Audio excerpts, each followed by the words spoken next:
Listo, pues gracias a Dios estamos nuevamente después de la pausa de 3 semanas por las vacaciones. Estamos nuevamente retomando nuestro estudio del Evangelio de Juan. ¿Ok? Como recordarán, nos quedamos en el capítulo 7. Eso quiere decir que por lo menos avanzamos ya 6 capítulos. Y para hacer un recuento así como muy rápido, recordemos que Juan tiene un propósito en particular y ya nos lo dice él mismo cuando escribe su evangelio, y es que creamos que Jesús es el Hijo de Dios. Juan tiene el propósito de presentar a Cristo como Dios. Recordemos que cada evangelista tiene un propósito diferente, ¿ok? Pero Juan quiere presentar a Cristo como Dios. Entonces, Juan escoge 8 milagros que Cristo hace, y Cristo hizo muchos más, pero Juan se centra en 8 milagros para mostrarnos la divinidad de Jesús. Y también Juan tiene muchos discursos de Cristo que no aparecen en los otros evangelios, ¿ok? Entonces, estamos en el capítulo 7. El capítulo anterior, si se acuerdan, fue un capítulo muy largo, donde al final del día nos dice que la gente, que las multitudes siguen a Jesús porque Jesús les da comida, porque Jesús multiplica la comida y porque Jesús sana a los enfermos. Entonces, estas multitudes que buscaban a Jesús por los beneficios que daba Jesús, pero no por la persona de Jesús, pues querían hacer a Jesús su rey, ¿no? Y nos lo dijo de manera muy clara, que lo querían hacer rey. Cristo, pues desde luego que no se dejó. ¿Por qué lo querían hacer rey? Porque acá tienes a un hombre que nos da de comer sin trabajar, y porque acá tienes a un hombre que sana todas las enfermedades que tenemos, ya no tenemos que gastar en médicos.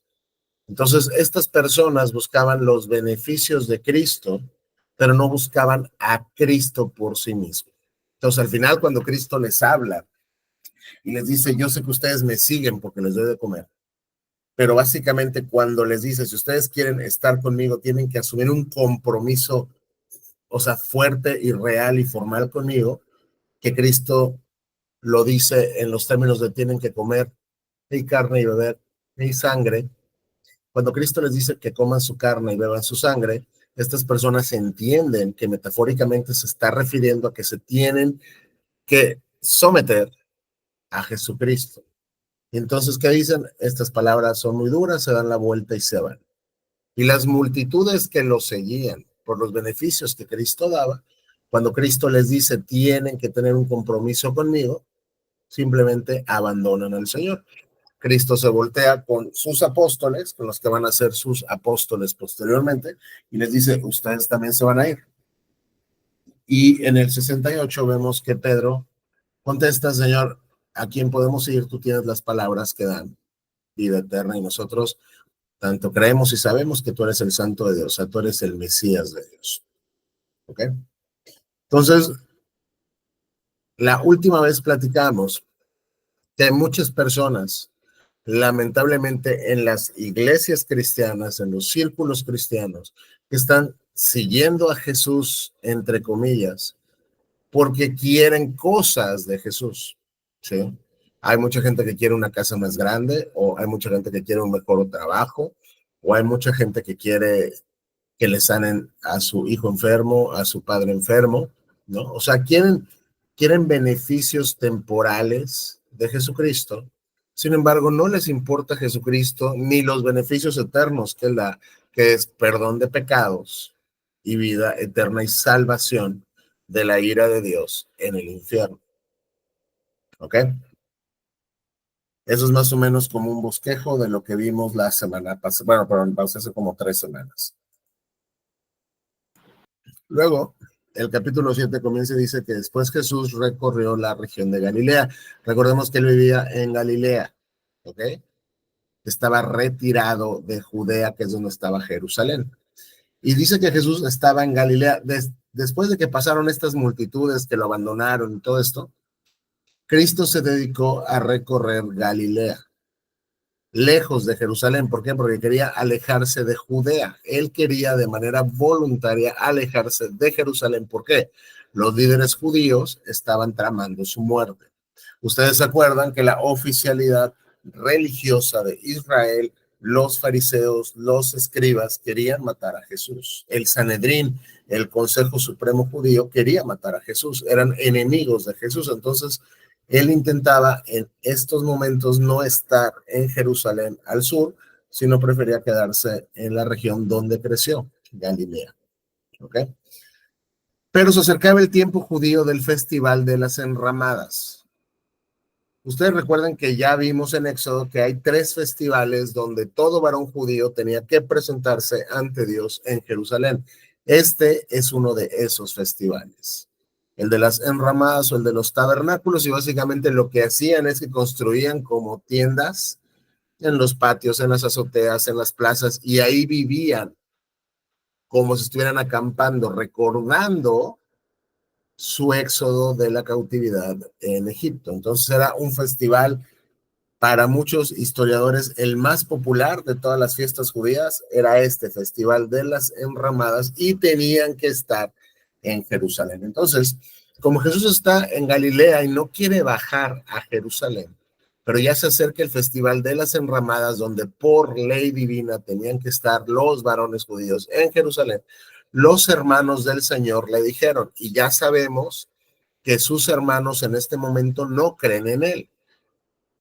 La Biblia dice claramente que sus hermanos no creían en él, que creían que estaba loco. ¿Ok? Entonces sus hermanos van con Jesús y le dijeron, sal de aquí, de la región donde estás en Galilea, y vete a Judea, es decir, Jerusalén, donde tus seguidores puedan ver tus milagros. Aquí están siendo sarcásticos con el Señor. O sea, oye, ¿qué estás haciendo acá? Ahorita todo el mundo está en Jerusalén, que es donde está toda la gente. Vete para allá para que quienes te siguen puedan ver tus milagros. No puedes hacerte como muy famoso si te escondes así. Si tienes poder para hacer cosas tan maravillosas, muéstrate al mundo. Sus hermanos que no creen en él, básicamente le están diciendo, oye, vete para Jerusalén y las obras maravillosas, entre comillas, dicen ellos, que tú haces, pues hazlas allá. ¿Para qué? Para que el mundo te conozca. Porque si tú eres una persona con tanto poder, ¿qué haces escondido acá en la región de Galilea, norte de Israel? ¿Ok? Y nos dice, pues ni siquiera sus hermanos creían en él. Entonces nos deja muy claro que los hermanos en la carne del Señor no creían en él. ¿Ok? Y aquí no tengo tiempo para entrar, vamos, en esta enseñanza, pero cuando dice sus hermanos, en griego dice sus hermanos, no sus parientes, son sus hermanos o medios hermanos, eran hijos de María. ¿Por qué? Porque el dogma católico de la virginidad perpetua de la Madre del Señor no es bíblico. La Biblia claramente me dice que José dejó virgen a su esposa hasta que nació Jesús. Una vez que nació Jesús, José tuvo vida de un esposo con su esposa, con María, y tuvieron más hijos y tuvieron más hijas. Entonces, el Señor Jesucristo tuvo hermanos en la carne, y estos hermanos que vivían con él no creían en él. La gente más cercana a nuestro Señor no creía que Él fuera el Mesías, no creía que Él fuera el Salvador del mundo. Cristo les contesta, este no es el mejor momento para que yo vaya, respondió Jesús, pero ustedes pueden ir cuando quieran. El mundo no puede odiarlos a ustedes, pero a mí sí me odia.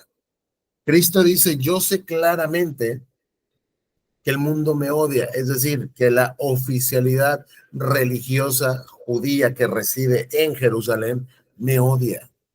Yo sé que ustedes sin problema entran a Jerusalén y no los odia nadie, pero a mí sí me odia. ¿Por qué me odian? Porque yo lo acuso de hacer lo malo.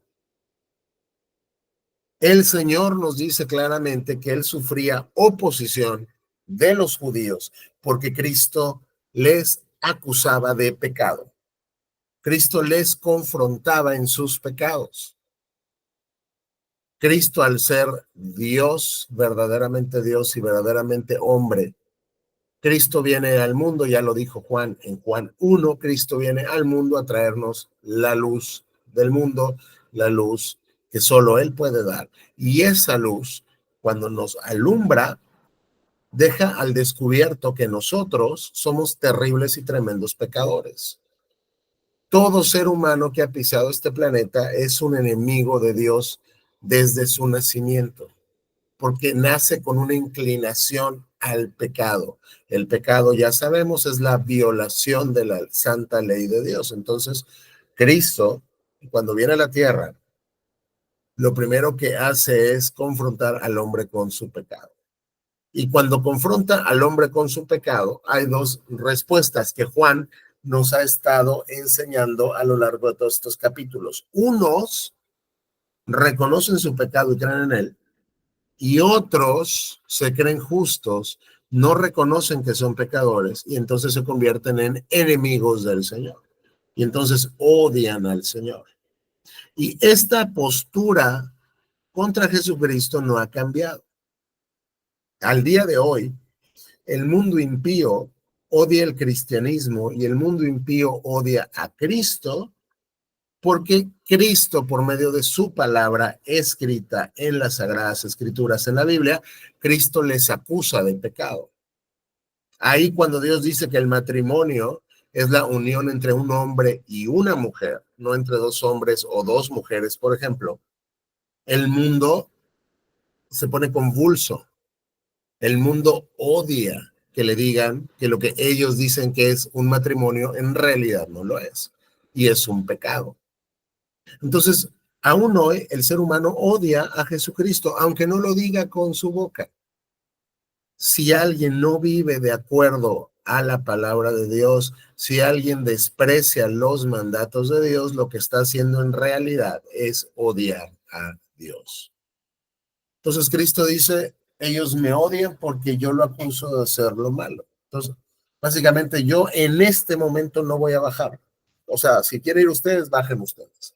Vayan ustedes, no iré al festival porque todavía no ha llegado mi momento. Después de decir esas cosas, se quedó en Galilea. Entonces, sus hermanos saben que por ley tienen que bajar a Jerusalén. Cristo les dice, yo no voy a ir todavía, ustedes vayan. Él se queda en Galilea. Pero el 10 nos dice claramente que después de que sus hermanos se fueron al festival, Jesús también fue. Él tenía que cumplir la ley, aunque en secreto, y se quedó fuera de la vista del público.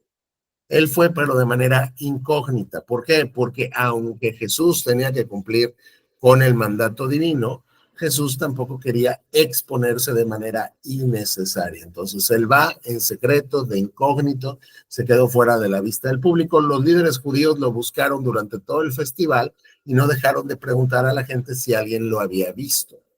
Los judíos estaban esperando, como ya sabemos, cómo matar a Jesús. Entonces, ellos sabían que Jesús tenía que bajar al festival. Así que lo estuvieron buscando durante todo este tiempo en la festividad y le preguntaban a la gente, oye, ¿has visto a Jesús? Y se oían muchas discusiones acerca de él entre la multitud.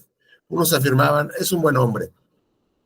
Entonces Juan nos dice que ahí en las multitudes, mientras los judíos preguntaban por Jesús, como que todas las opiniones estaban divididas, ¿no? Y la gente discutía acerca de quién era este Jesús en realidad.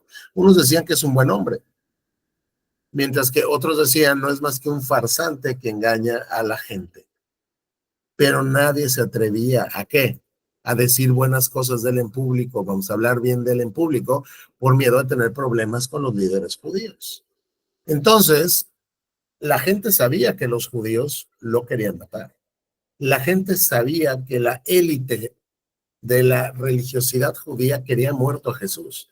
Así que no se arriesgaban a reconocer cosas buenas de Jesús, porque al final del día no querían pues problemas con los líderes judíos. Estas personas desde luego no tienen fe verdadera en Jesucristo. Estas personas están juzgando a Jesús, bueno, es un buen hombre, dice cosas interesantes. Cristo nunca vino en ese papel. Ya sabemos que Cristo vino y Cristo se hizo uno con Dios. Ya lo vimos por ahí de Juan 5, ¿ok? Cuando los judíos se vuelven locos, cuando Jesús les dice que básicamente Él es uno con el Padre. Y al decir que Él es uno con el Padre, Él se iguala a Dios. Entonces, Cristo nunca vino a la tierra para darnos opción de que dijéramos, pues él es un buen hombre. No, Cristo vino y dijo, yo soy Dios, y lo dijo muchas veces y de muchas maneras. ¿Ok? Pero acá, bueno, pues las personas no tienen la concepción correcta de quién es Jesús. Entonces, es un buen hombre, unos decían, otros decían, es un farsante, es un engañador. Él realmente lo que está haciendo es tomándole el pelo a la gente. Entonces Juan nos muestra el crisol de respuestas que existen del hombre hacia Jesucristo. Y hoy también tienes el mismo crisol de respuestas. Hay mucha gente que si tú le preguntas quién es Jesús, te va a decir que fue un gran maestro, un gran filósofo, un gran profeta, un hombre muy sabio. Nada de eso se corresponde con lo que la Biblia enseña de Jesús. Y la Biblia dice que Jesús es verdaderamente Dios, es Dios en la carne y es verdaderamente hombre. Entonces, el 14. Entonces, en la mitad del festival, Jesús ya está ahí en el festival. Dice que Jesús sube al templo y comenzó a enseñar. Entonces, aquí ya Jesús se descubre en el momento indicado. No es cuando sus hermanos querían, es cuando él tenía que hacerlo. Entonces sube y comienza a enseñar, que es lo que hacía frecuentemente desde el templo. Los presentes quedaron maravillados al oírlo. La enseñanza de nuestro Señor Jesucristo era maravillosa. Nadie enseñaba como él. Quienes lo escuchaban decían, jamás hemos escuchado a ningún hombre hablar como este. Entonces, pues estaban todos sorprendidos y se preguntaban, ¿cómo es que sabe tanto sin haber estudiado? Porque recuerdan que todos sabían que Jesús es carpintero, porque es el oficio de José. Entonces, él le enseña a su hijo lo que él sabe y es cómo ser carpintero. Todo el mundo sabe que Jesús nunca fue con los rabinos, que Jesús nunca fue con los grandes escolásticos para aprender, ¿no?, de la ley. Sin embargo, Jesús da discursos y sermones que nadie puede dar. Entonces todos quedaban muy, muy sorprendidos porque se preguntaban cómo es que sabe tanto sin haber estudiado. Así que Jesús les dijo, mi mensaje no es mío, sino que proviene de Dios, quien me envió. Y otra vez Jesús dice, las palabras que están saliendo de mi boca no vienen de mí mismo. O sea, no quiero que se maravillen porque este mensaje no proviene de mí, sino proviene directamente de Dios. Yo soy la palabra de Dios, yo soy la expresión de Dios, yo soy la voz de Dios para ustedes, porque yo fui enviado, fui asignado por Dios para justamente esta tarea. Todo el que quiera hacer la voluntad de Dios sabrá si lo que enseño proviene de Dios o si solo hablo por mi propia cuenta. Y otra vez Jesús nos habla de que hay dos grupos de personas, los que realmente pertenecen a Dios y los que pertenecen a Dios quieren hacer su voluntad y los que no pertenecen a Dios y los que no pertenecen a Dios no quieren hacer su voluntad. Una de las características del cristiano, y Cristo ya nos lo dirá después, es el que me ama, el que dice que me ama. O sea, el cristiano dice que ama a Jesús. El que me ama, ¿qué? Guarda mis mandamientos. Es decir, tú le muestras amor a tu Señor por medio de tu obediencia a su voluntad revelada en su palabra. Cuando una persona es cristiana, aunque peca y cae y todavía está luchando con el pecado en su vida, cuando lee algo en la Biblia que Dios dice que debe de hacer, el cristiano lo quiere hacer. El cristiano tiene un deseo por obedecer la palabra de Dios. El cristiano tiene un deseo por conformar su vida a la voluntad de Dios. Los que dicen que son cristianos, pero en realidad son falsos creyentes, son personas que aunque levantan las manos en la iglesia y aunque dicen, no, es que yo leo mi Biblia, y aunque cantan a lo mejor, y aunque hacen esto, y aunque hacen el otro, y aunque predican y lo que sea, son personas que se caracterizan porque no les interesa la voluntad de Dios expresada en su palabra, sino lo único que les importa es hacer su propia voluntad. Entonces, lo que Cristo está diciendo acá es que el verdadero cristiano, que es el que quiere hacer la voluntad de Dios, él sabe que lo que Cristo dice proviene de Dios. ¿Por qué? Porque tiene el testimonio del Espíritu Santo que le está confirmando que las palabras de Cristo son palabras de Dios. Entonces, el verdadero cristiano sabe que las palabras de Cristo son de Dios y que él no habla por su propia cuenta. Porque los que hablan por su propia cuenta buscan su propia gloria. Pero el que busca honrar a quien lo envió, habla con la verdad, no mentiras. Dice, si yo estuviera, digamos, hablando por mi propia cuenta, yo buscaría mi gloria, yo buscaría engrandecerme, yo buscaría mi beneficio, pero la realidad es que yo busco que lo que diga honre a la persona que me envió, que en este caso es mi Padre y es Dios. Entonces, como yo hablo de parte de Dios, yo hablo con verdad, no con mentiras. Hoy en día hay muchos supuestos predicadores o pastores, los puedes ver en la televisión y en muchas iglesias, que cuando se paran a predicar, lo último que dicen es lo que Dios quiere. Lo único que dicen es lo que ellos desean o lo que su congregación quiere escuchar. Y entonces se ponen a hablar de prosperidad y se ponen a hablar de salud y que tú eres hijo del rey y tú mereces lo mejor y pídele, o sea, pídele a Dios tu carro último modelo, tu casa gigante, pídele salud, si estás enfermo él te tiene que sanar. Es decir, son personas que buscan su propia gloria y su propio beneficio, pero en ningún momento sus bocas buscan honrar al Dios por el que supuestamente están predicando. Entonces, Cristo dice, yo hablo con verdad, lo que yo digo viene de Dios, así que no se sorprendan cómo es que yo sé tanto sin haber estudiado. Moisés les dio la ley, y esto nos remite desde luego a todo lo que hemos estado viendo en Éxodo ya, vamos y Levítico, cuando Dios saca a su pueblo de la esclavitud en Egipto, los lleva al Sinaí, y ahí Dios les da la ley que debe regir sus vidas. Y luego se repite con la segunda generación que está a punto de entrar a Jericó en Deuteronomio. Dice entonces, ustedes ya recibieron la ley por conducto de Dios usando a Moisés, pero ninguno de ustedes la cumple. O sea, a todos ustedes judíos de nada les sirve tener la ley divina y santa de Dios dada por Moisés, porque no la cumplen. Y muchas personas que nos decimos cristianos, muchas personas que dicen soy cristiano, cuando tú examinas su vida, en realidad viven de una manera tal como si Dios nunca les hubiera dado una ley para obedecer. Y el problema de los judíos del primer siglo es el problema de los falsos cristianos o creyentes del día de hoy. Creen que por cumplir ciertos ritos, ya fui a la iglesia el domingo, ya levanté las manos, ya di mi diezmo, ya di mi ofrenda, estoy bien delante de Dios. Creen que con eso ya la hicieron con el Señor. Cuando ya vimos en Romanos que ninguno de nosotros puede cumplir perfectamente la ley de Dios y la ley solo nos condena. Por eso es que Cristo vino a la tierra para que Él fuera a la cruz y sufriera en la cruz el castigo que tú y yo merecemos bajo la ira de Dios por violar su ley. Y Cristo dice, tan no cumplen la ley que de hecho tratan de matarme. Cristo les dice claramente, yo sé que ustedes me quieren matar. Recuerden que les está, digamos, hablando a la élite religiosa judía.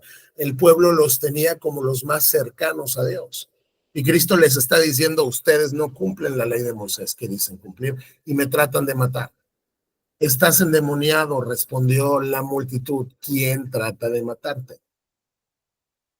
Dicen, eso no es cierto, tienes un demonio, nada más una persona endemoniada puede decir ese tipo de cosas. Jesús contestó, yo hice un milagro en el día de descanso y ustedes quedaron asombrados.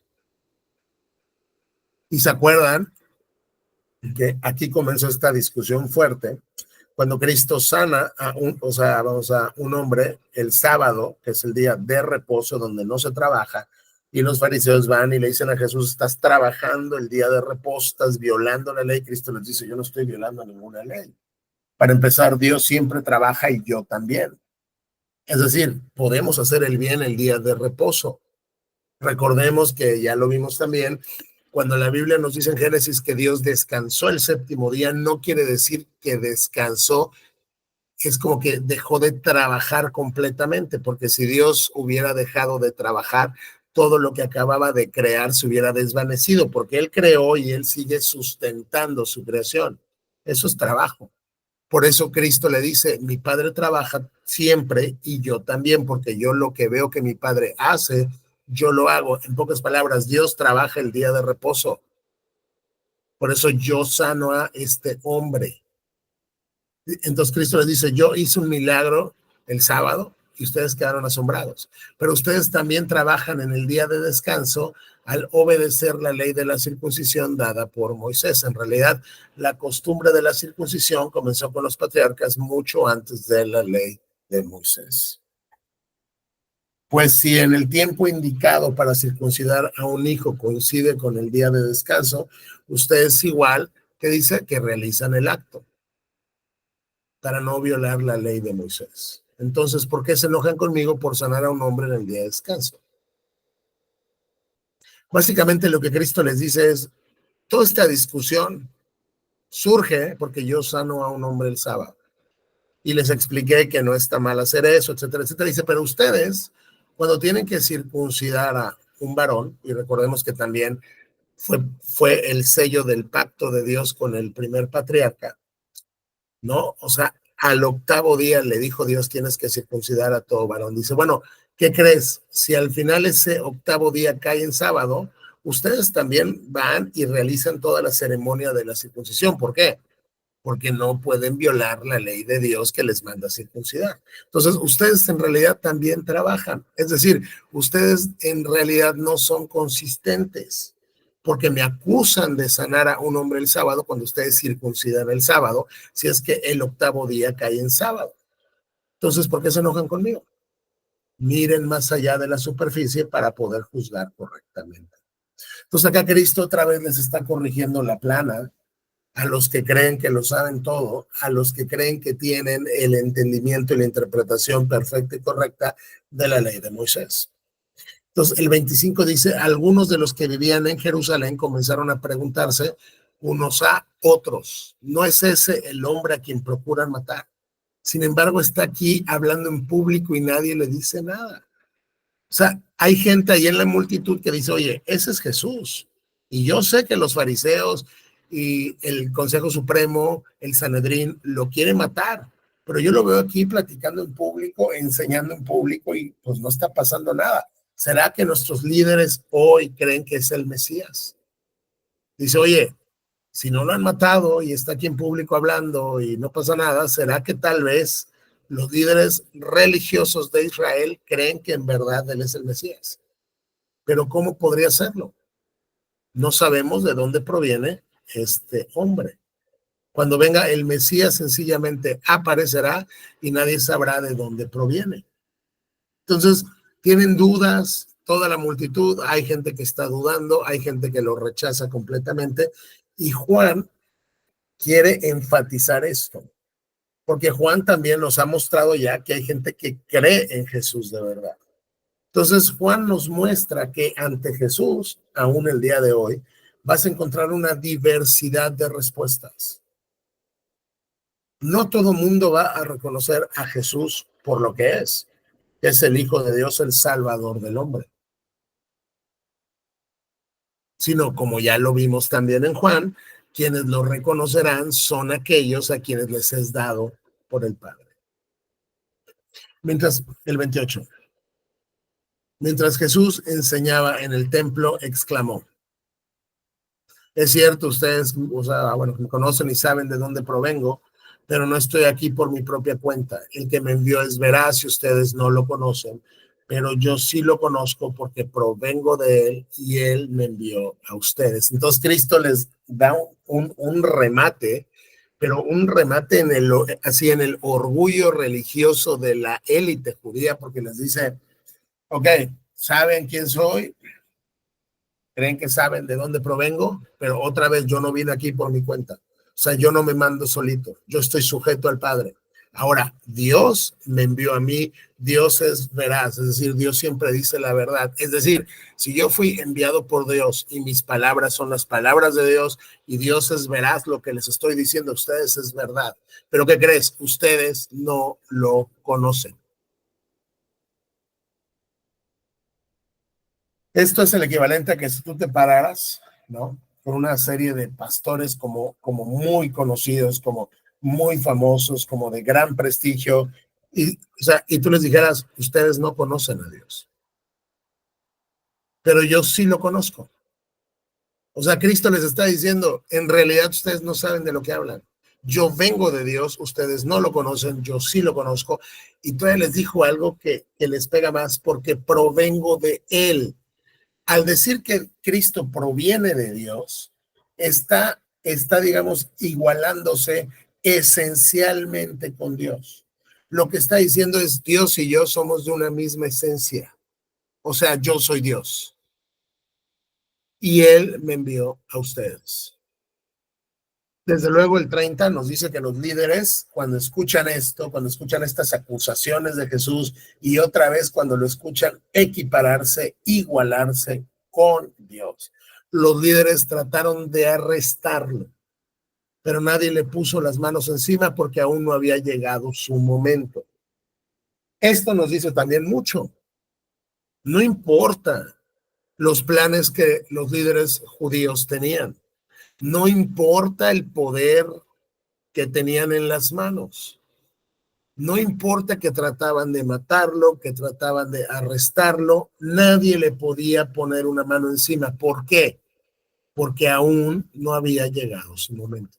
Porque Dios había determinado que no era el momento todavía, y si no era el momento todavía, no importaba lo que los líderes judíos trataran de hacer, no iban a poder violar el decreto divino. Esto nos dice, desde luego, de manera muy clara, implícita, pero muy clara, que Dios es soberano aún sobre los planes que los humanos estaban organizando contra su hijo. ¿Ok? Entonces 31 dice, de las multitudes presentes en el templo hay mucha gente, muchos creyeron en él. Así como tienes gente que está diciendo, él es un farsante que engaña a la gente, pues él es un buen hombre. También hay gente en el templo de las multitudes que al escuchar a Jesús dice que creían en él. Después de todo, dice que decían, ¿acaso esperan que el Mesías haga más que, vamos, haga más actos de poder y de portento que las que hizo este hombre? Cuando ustedes leen los profetas, se van a dar cuenta que los milagros estaban profetizados para el Mesías, es decir, el Mesías tenía que hacer milagros.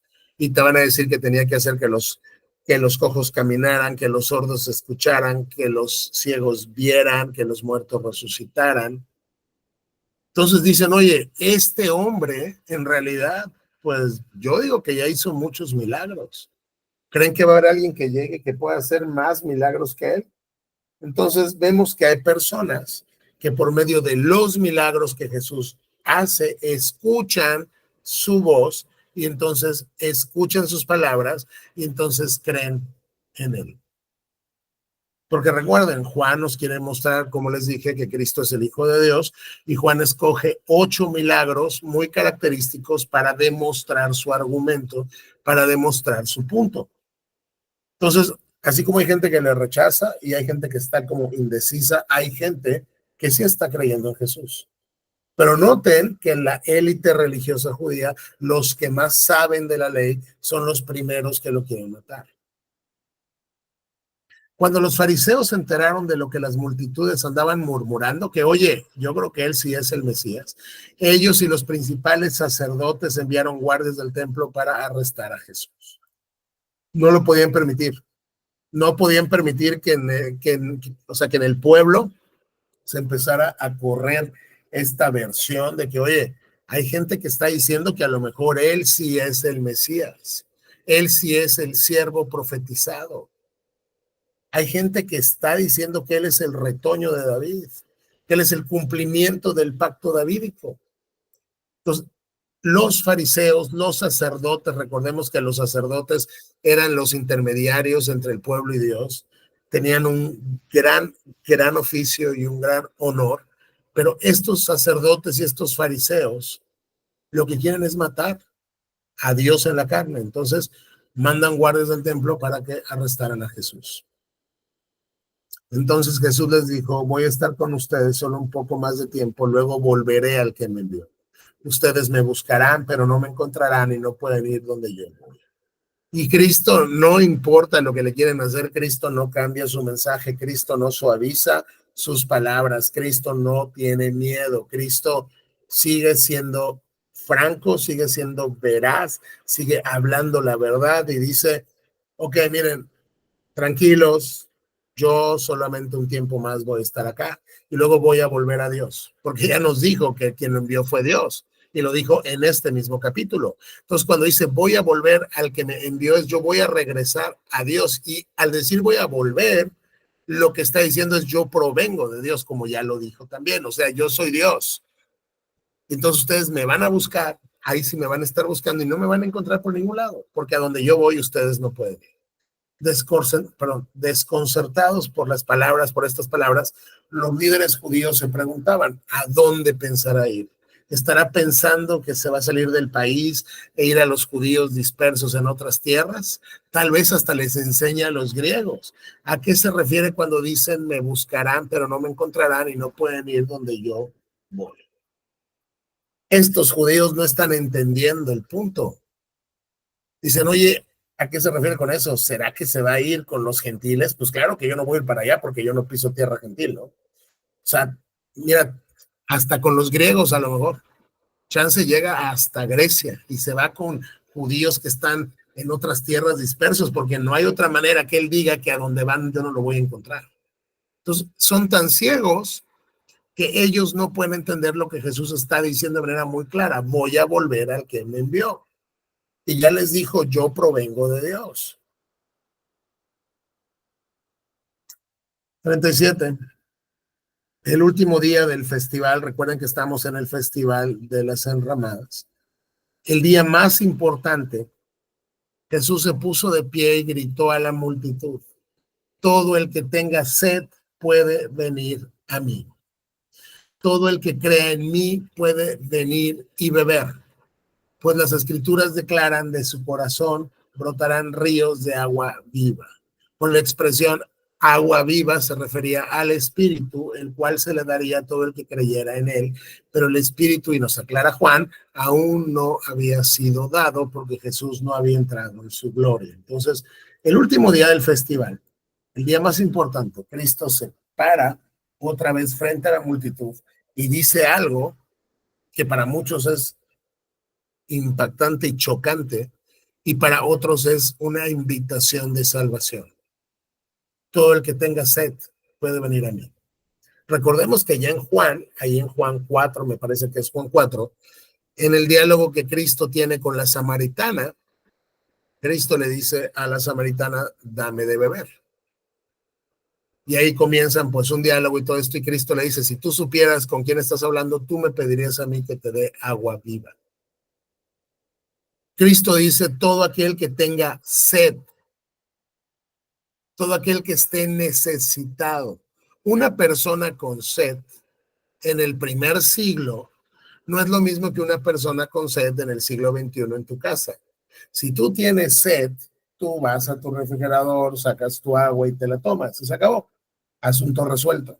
En el primer siglo no es tan fácil, no tienes tuberías, no hay algo que lleve, digamos, el agua hasta tu casa, tienes que ir kilómetros caminando a un pozo, sacar agua, hay veces que el pozo ya secó, hay veces que está tapado con piedras súper pesadas que no puedes mover.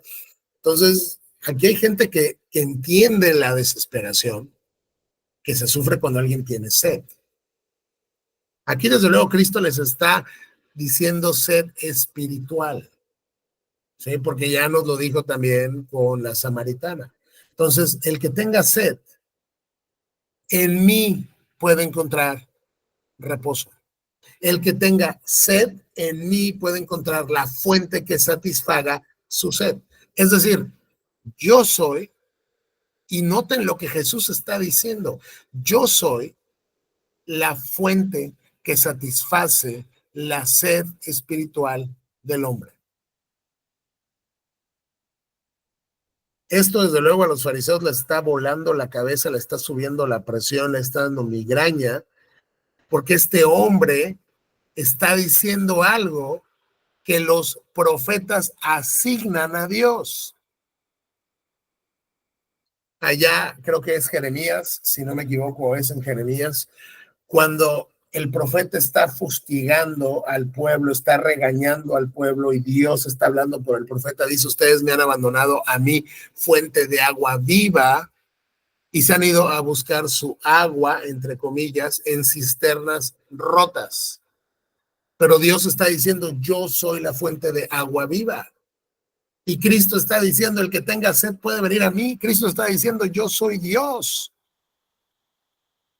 Todo el que crea en mí puede venir y beber.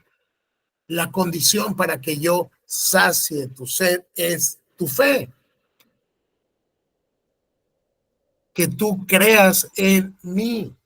Y si tú crees en mí, las escrituras declaran que o sea, dentro de ti van a brotar ríos de agua viva. ¿Sabes qué? Si tú tienes sed, ¿sabes cuál es el remedio cuando tienes sed? El agua. Sabes que si tu sed es espiritual, el remedio para tu sed espiritual es el Espíritu Santo. Y el Espíritu Santo, que representa, vamos, al agua viva, se le daría a todo el que creyera en quién, en Jesús. Entonces, con esta declaración, Cristo está de verdad retando a la élite religiosa judía. O sea, le está diciendo, yo soy esa fuente de aguas vivas, esa fuente de aguas vivas de Jeremías, donde Dios dice, yo soy, dice Jesús. Así que lo único que tienes que hacer es creer en mí, ven y bebe. Y también hay una invitación, así como ya vimos que el mismo Juan nos dijo que nadie puede ir a Cristo si el Padre no lo atrae, no lo arrastra a Cristo. Por otro lado, digo, vamos, estas verdades desde luego nos declaran la soberanía de Dios en la salvación del hombre. Por otro lado, también está la invitación por la responsabilidad del hombre a que vengas y creas en Cristo. Si tú estás en un desierto espiritual, donde te estás muriendo de sed, lo único que podrá saciar la sed de tu alma es Jesucristo.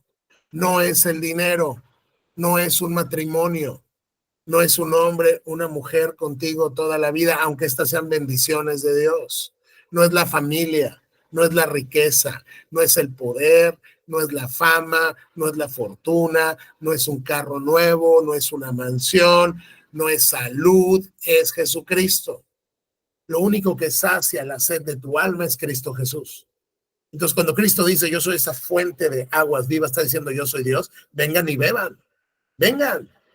Ven, simplemente ven. ¿Qué tienes que hacer? Cree en mí. Porque te prometo que si lo haces, esa sed se va a acabar. Porque de ti va a empezar a fluir ríos de agua viva, que son el Espíritu Santo, que se te dará cuando creas en mí.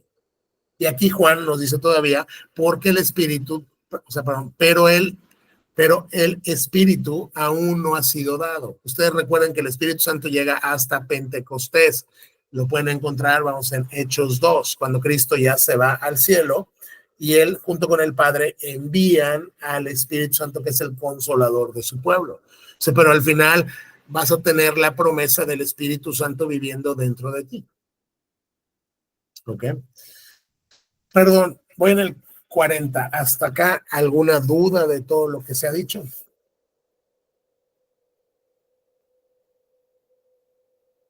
No.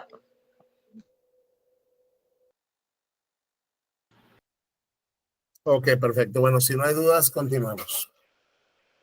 Entonces, le voy a pedir a Sonia, por favor, que me pueda, vamos a ayudar con la lectura, porque ya me cansó un poco la garganta. Voy en el 40.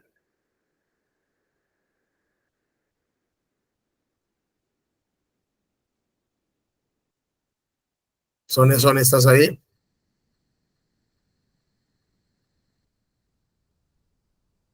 Ok, entonces le voy a pedir, por favor, a mi esposa, si nos puede, por favor, No, vamos a pedir. sí estoy, Ah, es que perfecto, son. estoy Ah, desatora perfecto. mi lap. Ok, gracias. Voy en el 40, por favor, Sonia. Y Sí, yo te 40. digo cuando te pares, por favor. Ok. Aquí voy. Sí. Algunos de la multitud, al oír lo que Jesús decía, afirmaron, seguramente este hombre es el profeta que estábamos esperando.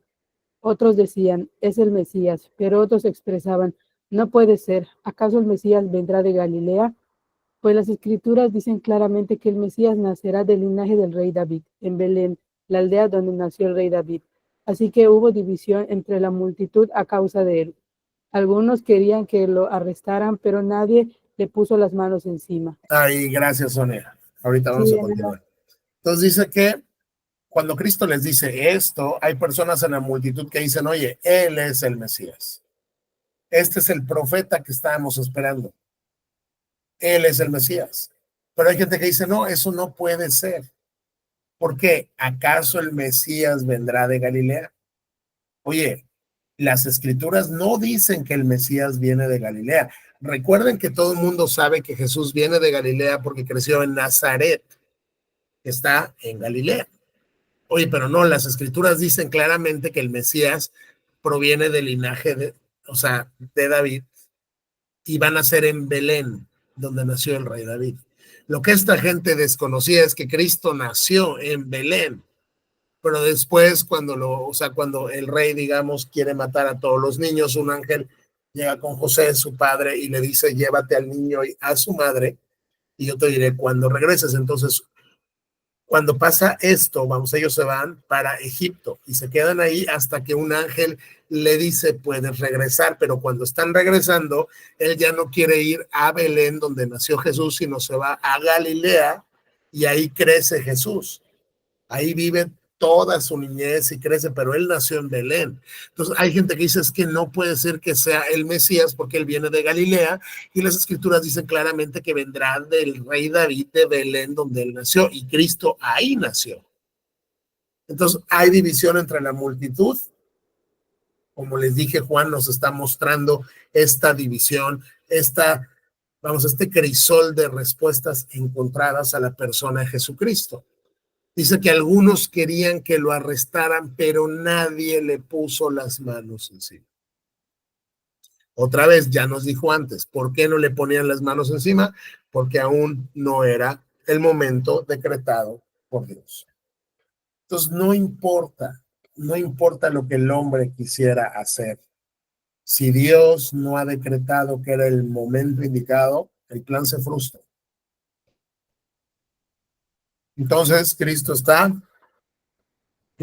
en el templo, Cristo está diciendo cosas muy, muy polémicas para muchos judíos, pero nadie le puede poner las manos encima. Entonces, cuando los guardias del templo regresaron sin haber arrestado a Jesús, porque recuerden que los sacerdotes y el Sanedrín enviaron guardias del templo para arrestarlo, así que cuando regresan sin Jesús, los principales, los sacerdotes y los fariseos les preguntan, ¿por qué no lo trajeron? O sea, ¿dónde está Jesús? Los mandamos a que lo trajeran arrestado, ¿dónde está? Y los guardias dijeron, jamás hemos oído a nadie hablar como él. Contestaron los guardias. Aún los guardias que fueron con la encomienda de arrestar al Señor, no lo pudieron hacer. Uno, porque no había llegado su momento. Entonces Dios no lo iba a permitir, pero Dios hizo que los guardias quedaran estupefactos, Dios hizo que los guardias quedaran asombrados ante las palabras de Jesús y, dijeron, no, yo no lo voy a arrestar. ¿Por qué? Porque jamás hemos oído a nadie hablar como él. Entonces, ¿qué le contestaron los fariseos? También ustedes se han dejado engañar, se burlaron los fariseos. Ya los engañó también a ustedes. Ya sufren del mismo mal, ya se enfermaron igual, ya fueron engañados por este farsante. Y luego preguntan, quiero que noten algo, guardias, básicamente. Díganme si hay siquiera uno de nosotros, gobernantes o fariseos, que crea en él. Esa multitud tonta que lo sigue es ignorante de la ley, está bajo la maldición de Dios. Básicamente, dicen, a ver, señores, los únicos que creen en Jesús son los que no conocen la ley. O sea, la plebe, ¿no? La chusma. Nosotros, los intelectuales, los que sabemos, los maestros de Israel, díganos siquiera uno de nosotros que cree en él. O sea, quiero que vean que nosotros no nos dejamos engañar. Quiero que vean que como no hay ni uno solo de nosotros que crea en él, lo que esto muestra es que solo la gente tonta cree en él. Pero lo que no saben estas personas es que por lo menos hay dos fariseos, dos miembros del Sanedrín que ya creen en Jesús, aunque en secreto. Después, desde luego, ya cuando Cristo muere, se van a descarar y van a ir a pedir al gobernador Pilato el cuerpo del Señor. Y de esa manera van a demostrar que son seguidores de Cristo. Estas dos personas, ¿quién sabe quiénes son?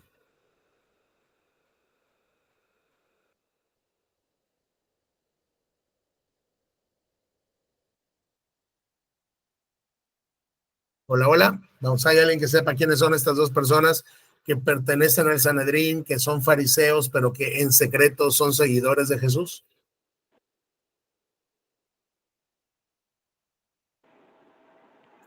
Mamá dice que José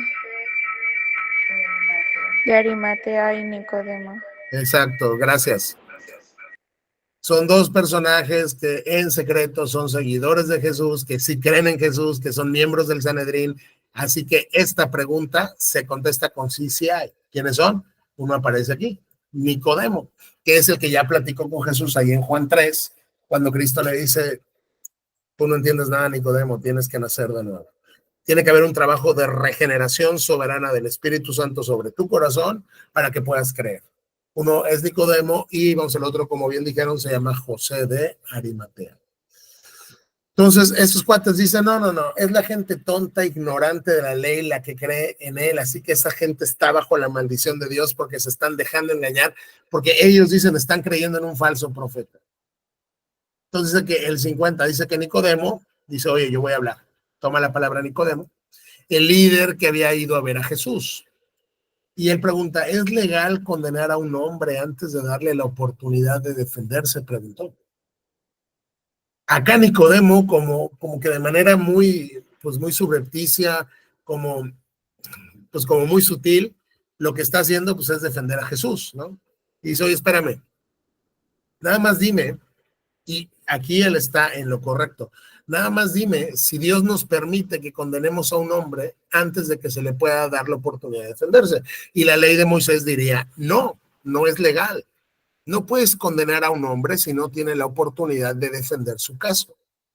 Así que Nicodemo les recuerda a los doctores de la ley, a los que según ellos no son ignorantes de la ley, a los expertos en la ley de Moisés, a los grandes sabios del judaísmo. Se les pregunta, ¿es legal condenar a un hombre antes de darle la oportunidad de defenderse? Y los fariseos que le contestaron a su colega Nicodemo, también tú eres de Galilea. O sea, básicamente tú también estás con él. O sea, parece que lo estás defendiendo, es la implicación. Es como si tú también fueras de Galilea.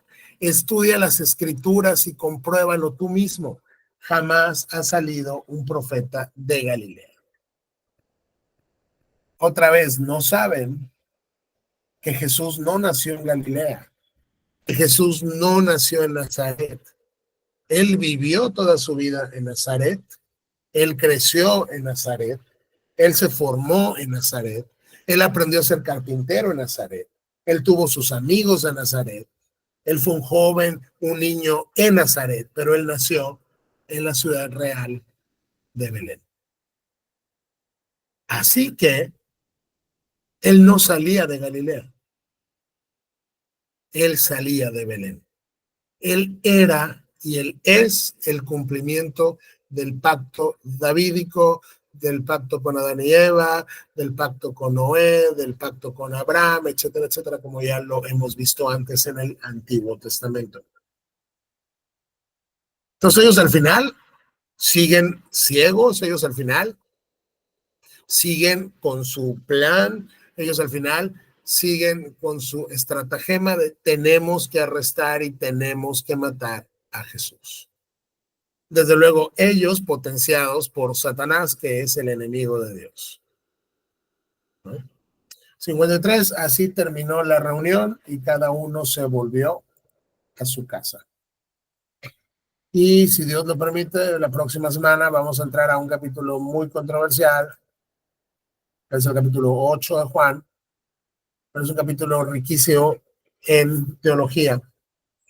Y vamos a ver por qué no es como que, porque hay ciertas Biblias que este capítulo 8 de Juan te van a decir que esta sección pues no está en los manuscritos más antiguos de Juan, entonces como que es algo que se le agregó al texto, pero no es en realidad así. Entonces el capítulo 8 de Juan nos muestra a Cristo en acción, ahí cuando se enfrenta con alguien que fue sorprendido en un pecado mucho, muy grave. En un pecado mucho, muy grave que la ley incluso señalaba que quien cometiera el pecado del adulterio tenía que morir. Recordemos que, vamos, hace 3 semanas que estábamos con Levíticos, con Levítico, vimos que las provisiones que la ley da para que presentes sacrificios cuando pecas son para pecados involuntarios. O sea, cuando pecas sin darte cuenta, Dios dice, ok, bueno, tú pecaste sin darte cuenta, está bien, fue sin darte cuenta, sigue siendo culpable delante de mí, así que tienes que presentar este sacrificio o tal sacrificio. Pero cuando tu pecado era voluntario, pero cuando tu pecado era totalmente consciente, la ley no te daba ninguna provisión para la remisión de tu pecado. Por eso es que David, cuando comete este pecado en particular, este pecado con Betsabé, él sabe que no hay sacrificio que le pueda presentar a Dios por el adulterio que acaba de cometer. Por eso dice, he pecado, estoy muerto.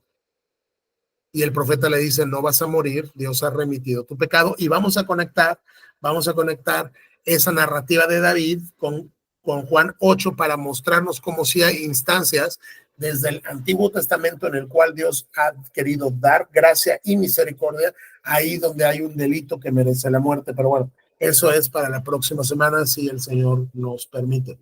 Hoy terminamos acá y por lo menos quiero que nos vayamos con esto. Juan nos ha pintado y nos seguirá pintando y nos quiere pintar el crisol de respuestas diferentes que la gente da a la persona de Jesús. ¿Cuál es la respuesta que le das tú y que le doy yo? O sea, vamos a decir, Cristo se para en la encrucijada de tu vida. Cristo se para enfrente de ti y te dice, ¿quién soy? ¿Quién soy? Si tú dices, bueno, es que Cristo es un gran profeta, te vas a ir al infierno. Cristo es un gran hombre, te vas a ir al infierno. Vas a estar sufriendo eternamente bajo la ira de Dios en el infierno.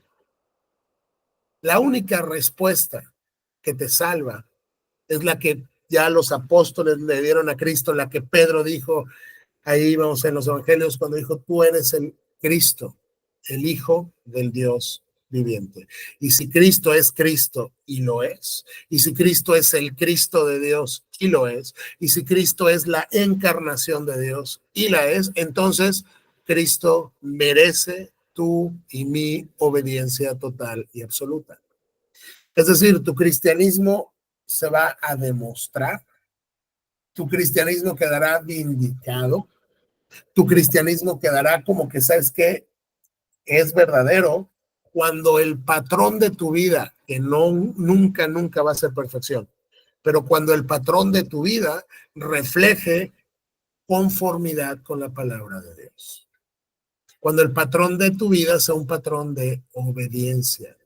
¿Por qué? Porque Cristo lo dijo, el que me ama guarda mis mandamientos. Y hoy te vas a encontrar muchas iglesias que se llaman cristianas, muchas personas en la televisión que dicen que son cristianas, pero cuando examinas sus ministerios, cuando examinas sus vidas, te das cuenta que están llenas de carnalidad, que están llenas de pecado, que están llenas de humanismo y que lo último que les importa es Dios y su gloria.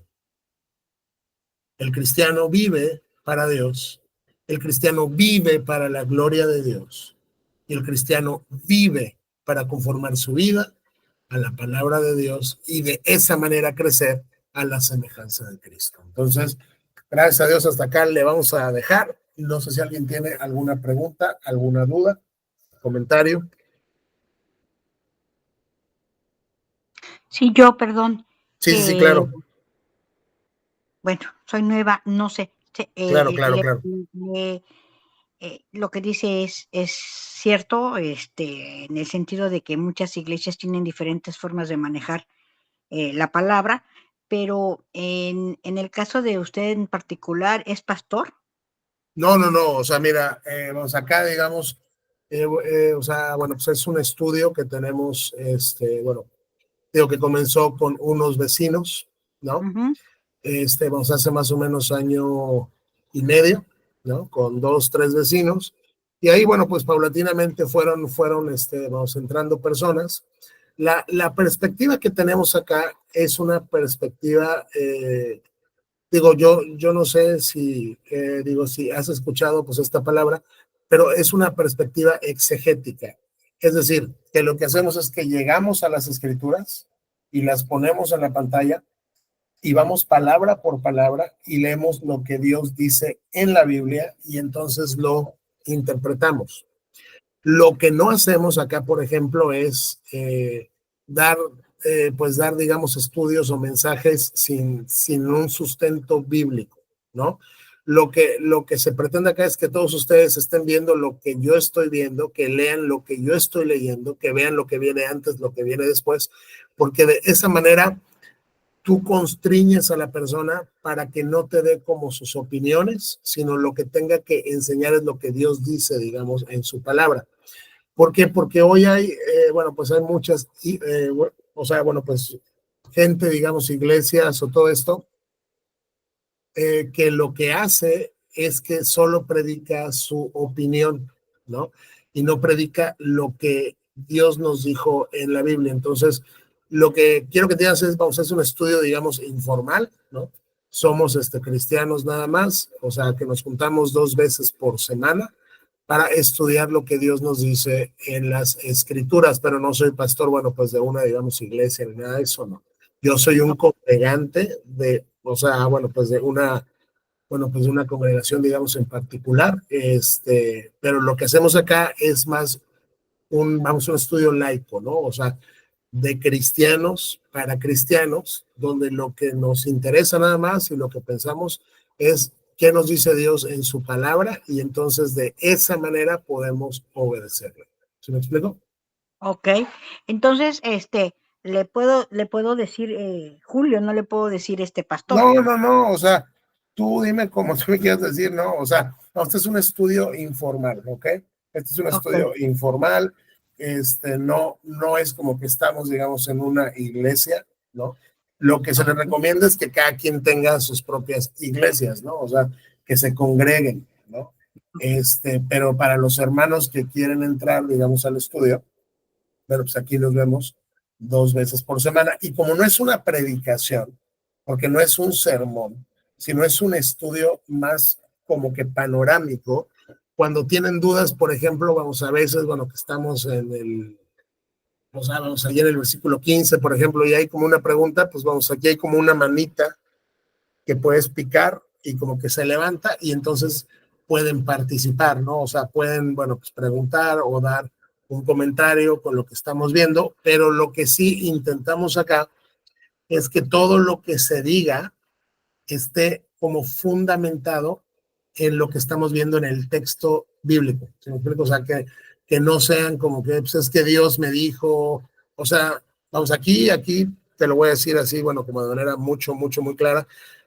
Yo creo firmemente, vamos, y lo que se enseña, vamos, aquí es que Dios nos habla de manera muy potente y muy fuerte por medio de su palabra escrita. ¿Se me explico?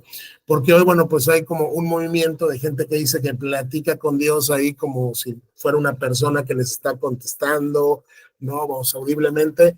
Eso, desde luego, bueno, pues decimos que no es como Dios trabaja hoy, no es como se mueve Dios hoy, no hay fundamento bíblico para estas posturas, ¿no? porque lo único que Dios nos firmó y nos dijo, esta es mi palabra y esto es lo que yo dije y debes vivir de esta manera, es la Biblia. ¿Sí me explico? Entonces, lo que vas a ver aquí siempre es que tenemos la Biblia en la pantalla para que sea Dios por medio de su palabra el que nos hable, y también yo estoy, digamos, obligado a ir leyendo versículo por versículo, y todos ustedes pueden ver que lo que estoy diciendo es lo que dice ahí y no como que algo que yo me saqué por otro lado. ¿Sí me explico? Sí, nada más, una pregunta más, Dígame, ya. dígame. ¿Y qué versión de la Biblia es? Perfecto, mira, vamos, esta es la NTV, ¿ok? Hay muchas versiones bíblicas, hay muchas iglesias que trabajan generalmente con la Reina Valera 60, que es la que tengo acá, ¿no? O con la de las Américas, que es la que tengo por acá. Ajá.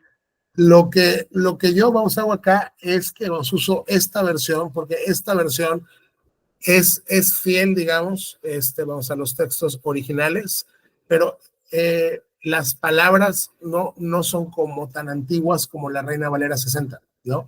Que tiene, digamos, un español que es, vamos, un español de por lo menos 1500 ya ahí, bueno, pues como modernizado, y hay muchas palabras de la Reina Valera 60 que no se usan ya hoy, digamos, en español, ¿no? O sea, que son palabras viejas.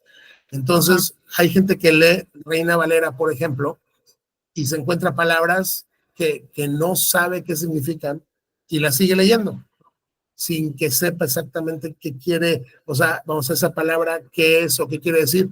Ahí yo creo que es mucho mejor que leas una traducción donde las palabras que te están comentando, digamos, en español, son palabras que puedes entender. Luego, esta versión de la Reina Valera 60 con la traducción viviente es, o sea, vamos a hacer lo mismo, dice lo mismo, ¿no? Nada más que las palabras son como más actuales, sin sacrificar como la literalidad de estar, digamos, apegados a los textos griegos y a los textos los hebreos, porque hay otras versiones que son más como una paráfrasis, ¿no? O sea, que te traducen, digamos, idea por idea en lugar de tratar como de traducir un tanto palabra por palabra. Entonces, vamos, fíjate, vamos, esta traducción que tengo acá, que es la NTV, es como el justo medio entre una traducción de palabra por palabra y como una traducción más, digamos, idea por idea, ¿no? Entonces, o sea, al final tú puedes usar cualquier versión que te guste, que tú tengas, sea la Reina Valera 60, sea la NBI, Biblia de las Américas, al final todas estas Biblias te van a decir lo mismo. Nada más lo que cambia son las palabras. Por ejemplo, cuando te encuentres en la Reina Valera con la palabra concupiscencia, que digo que viene muchísimo, la NTV te la va a traducir como, por ejemplo, como pasión desenfrenada. ¿Sí me explico? Okay. Como que lo puedes entender mejor. Si te interesa, digo, vamos, si la quieres conocer, yo tengo una por acá que te puedo obsequiar, vamos, en físico, Okay, gracias. para que la leas, ¿no? Okay, muchas gracias. Sí, sí, claro que sí, Pati. Okay, muchas gracias. Y muchas Perfecto. gracias por el estudio de ahorita, porque pues es muy diferente a lo que yo en su momento he tenido que conocer, ¿no? Ok, perfecto. Y bueno, pues acá, cuando tú quieras, bienvenida. Te digo, estamos, bueno, pues los lunes y los jueves, 8 de la noche. El próximo jueves, si Dios quiere, nos toca los Antiguo Testamento. Ok, entonces vamos, es un día, los Antiguo Testamento y un día con el Nuevo Testamento. Son 2 por semana. Cuando no te puedas conectar o no te quieras conectar, todos se graban y los puedes ver cuando tú quieras en YouTube. Ok, perfecto. Muchas gracias. Claro que sí, Pati. Ok, bueno, pues vamos, ¿alguien más tiene alguna pregunta, duda, comentario, inquietud o ya no? No, así está bien.